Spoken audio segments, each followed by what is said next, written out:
Hey there, today I'm going to take a closer look at the Avengers Affiliation and which objectives, tactic cards, and unaffiliated characters that bring something to the team.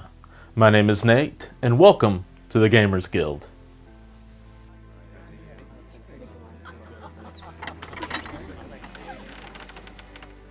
With the 1-year anniversary of the game approaching quickly, I feel like it is a good time to take a look at each of the affiliations as a whole and see how they have shaped up, whether that be in playstyle, preferred objectives, or even in preferred characters.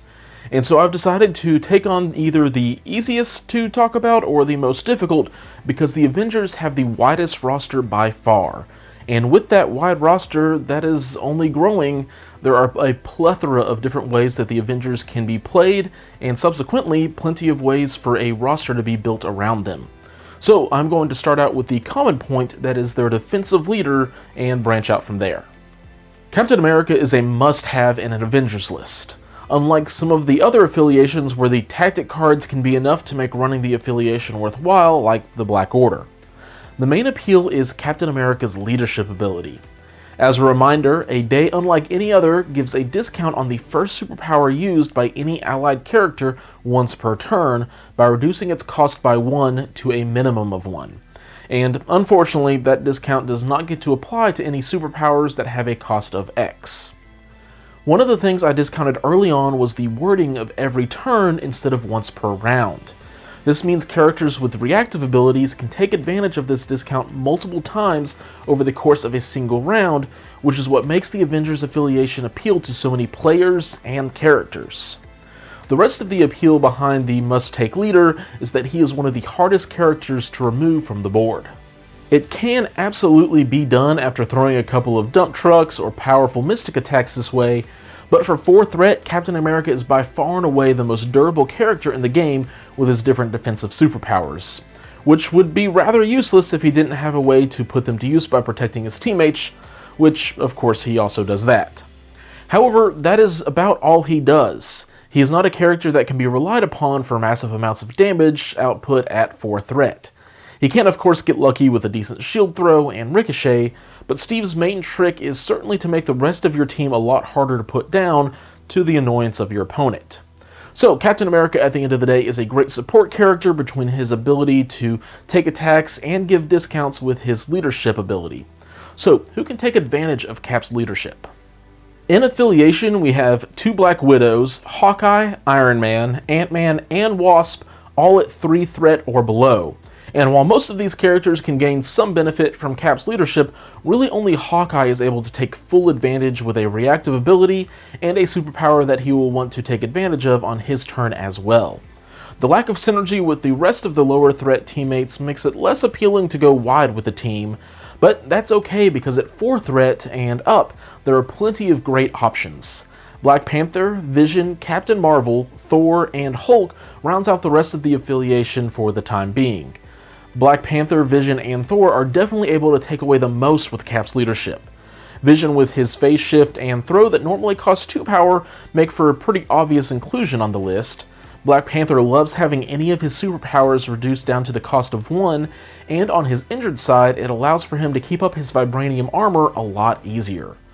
Thor at first glance doesn't have as much use for Cap's superpower reduction though. However, with Thor's natural 2 power generation per turn, Captain America allows Thor to have a big impact on the board as early as turn 1 by either moving and then being able to charge with For Asgard to possibly stagger someone, or just by having Thor double move and throw a size 4 terrain piece can start off a game with a decent sized explosion. To me, getting basically an extra activation out of a character who would otherwise not be able to interact with the board is extremely valuable, and is something you will see me take into account later when I look at some of the unaffiliated characters that are worth teaming up with the Avengers. Before I move on to those, I do also want to mention the importance of having a 2-threat character in Affiliation and the flexibility it provides.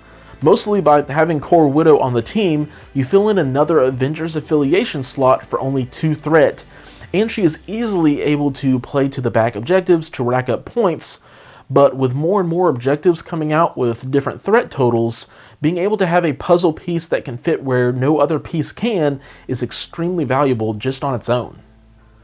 Now, getting onto the other characters, and with well over 40 characters in the game, and only more coming into it, I think it is important to be able to evaluate what characters can fit in each affiliation based on what they offer each other. I think that there are 3 important things for any character looking to become an Honorary Avenger to have.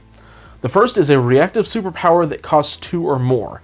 This is where the real value from the Avengers affiliation can really begin to shine through and make a major impact on the game.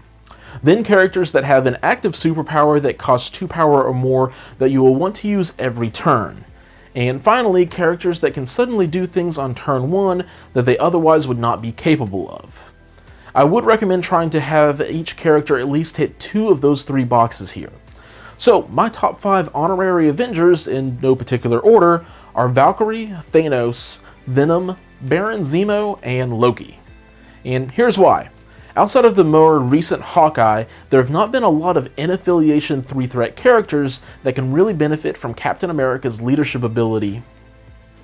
Baron Zemo and Valkyrie can both fill that gap quite nicely. Baron Zemo can now charge on turn 1 and also has a couple of reactive powers that benefit from the Avengers affiliation, where Valkyrie can now have a throw that only costs 1 power, or she can activate Warrior of Legend for just 1 power, leaving her open to do even more on her turn. Not to mention, if you're able to give her an extra power, she can now Warrior of Legend and charge right from the start. Venom is another character that desperately needed some help with his power consumption, and making his throw or web snare cheaper on each of his turns is certainly appealing, but the real advantage is making so many snacks cheaper so that Venom can either try to get some power back with his tendrils, or even just get some health back with We Are Venom. Then Loki suddenly can use his Trickster ability as early as turn 1, so you can freely move him up into the middle of the board to make your opponent's superpowers cost more while they're setting up on that first turn, while still having an easy way out if he comes under any serious aggression. Not to mention his reactive I'm a God ability that will let him count blanks as successes in either an attack or defense roll to make him more consistent, now only cost 1 power. And finally, the Mad Titan himself makes for a great Avenger with or without the gems to aid him. Being able to use Cosmic Portal on turn 1 without a gem is really strong, but being able to slap the Mind Gem on Thanos, move him up, Cosmic Portal an activated enemy closer, then Mind Gem them even closer for him to beat up is great. But what makes it even meaner, or better, is that he will have at least 1 power left over that he can use to make one of your other characters hit harder as well, which should result in the pulled character getting dazed on turn 1. Obviously, there are plenty of other characters who can take advantage of Cap's amazing leadership, but these 5 are definitely among my favorites. There are some characters I would strongly hesitate to bring in as Honorary Avengers, and there are the ones without a meaningful superpower or ones that just don't cost anything. So Star-Lord, Hela, Nebula, and so on. As far as the different types of missions or crisis cards to choose from, the Avengers can play the field quite well. They have plenty of in-affiliation characters with a high energy defense for Origin Bombs and Spider Portals, and then with Black Widow's stealth and low threat cost, they can also be very effective at playing any of the E objectives like Extremis Consoles or the Black Order Invasion. Infinity Formula also isn't bad, as it can give the power-hungry characters like Captain Marvel and Thor some extra power, and it splits the battlefield into 2 halves, which plays well with Captain America since he needs to be paired up with another ally to be at his best. As far as the extraction objectives, with Black Panther and the cost reduction of Pounce, Wakandan herbs can easily become a turn 2 herb capture, and the rest of the extracts can play pretty decently for the Avengers. The only ones I would stay away from are the Kree Power Core and the Skrull Infiltrator, because there isn't anything in particular that the Avengers have to take advantage of with these single extract missions, unless you have Black Widow and Hawkeye team up with their Team Tactic card.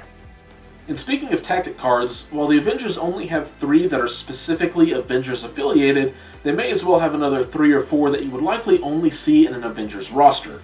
Avengers Assemble, though, is probably the best out of all of them, giving your characters a chance to reposition, maybe after getting pushed off an objective, or if they just needed that extra bit of movement to get an attack off. It is an extremely versatile card that is worth keeping in your 8. There is also then Second Wind, which is nice for the healing, but the removal of stun is something that's very conditional that's not going to be of consistent help. Maybe if it just removed a generic status condition, but alas. Then there is Anger Management, which can help get the Hulk angry by applying some damage onto him, but spending power to hurt an already vulnerable character isn't something I really want to do. Again, maybe if it was just a transfer of power, but alas.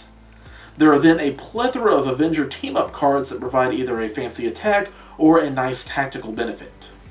Ricochet Blast and Thunderwave are both some really cool and thematic attacks that can be pulled off by having Cap and either Iron Man or Thor team up for an awesome display of power.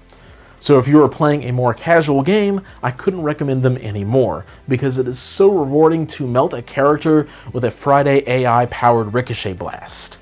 However, if you're looking for more competitive synergies and tactic cards, these combo attacks are not always going to be easily presented on the tabletop, and as such are not always going to be a great option. Not to mention they are expensive, as you have to both put in power and a valuable tactic card into a one-time use attack. However, the Black Widow and Hawkeye Professionals card and the Bucky and Captain America Hold the Line card are much more objective-oriented, and as such, I think if you're running these characters, you can play these tactic cards in a more casual or tuned game with the right objectives and setup. Something that is a bit unique to the Avengers in my opinion is the number of different ways you can build their roster. You can easily go into a 4-character squad that wants priority so they can make sure to get the first hit with Thor or Vision, but you can also pretty easily get into a 5+ activation list with characters like Black Widow, Hawkeye, and Captain America, maybe teaming up with Valkyrie and Baron Zemo. So when you're choosing what crisis cards and tactic cards to bring, make sure there are some good plays and synergies that line up with the kind of Avengers you want to run. Sure, Captain Marvel, Thor, and Captain America all have 4 energy defense, so spider portals and origin bombs can work really well for them. But Black Widow and Hawkeye only have a 2 for energy defense, so make sure you're matching things up correctly based on the kind of team you end up building. The last thing I want to do before I wrap this up is my typical pros and cons overview, but of the Affiliation. The 2 major things that the Avengers have going for them is, one of the strongest leadership abilities in the game, and 2, they have the widest roster in the game by far, which can make them very flexible in what objectives they can be good at playing and the different playstyles they can encompass. On the downside, they have to play with Captain America. This isn't always a downside, but he will always eat up 4 threat every game, and he isn't a very flexible 4 threat character. For him to get his value, he needs to be paired up with someone who your opponent wants to remove from the board. Basically, he has one job. He's currently the best in the game at that one job, but if you need another job done, well, Cap is sometimes going to have to be a square peg trying to fit into a circular hole. The other downside is the lack of Avengers-specific tactic cards. With the team being the largest in the game, I would love to see more tactic cards to benefit them. Avengers Assemble is the main one worth playing, and it doesn't always see the table itself. Now, on the other side of that coin, they are the largest affiliation in the game, so it's harder to have a well-balanced tactic card for the affiliation. But seeing the Cabal have Dark Reign and Cosmic Invigoration, the Web Warriors with their all webbed up, and not to mention the Wakanda's, well, Wakanda Forever, I would love to see some more tactic card love for the Avengers.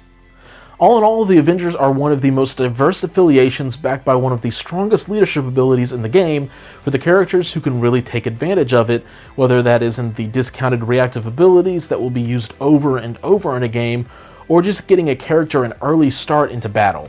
But make sure you keep the objectives in mind when you are building a squad to be able to take advantage of Cap's bodyguard ability and your roster's strengths.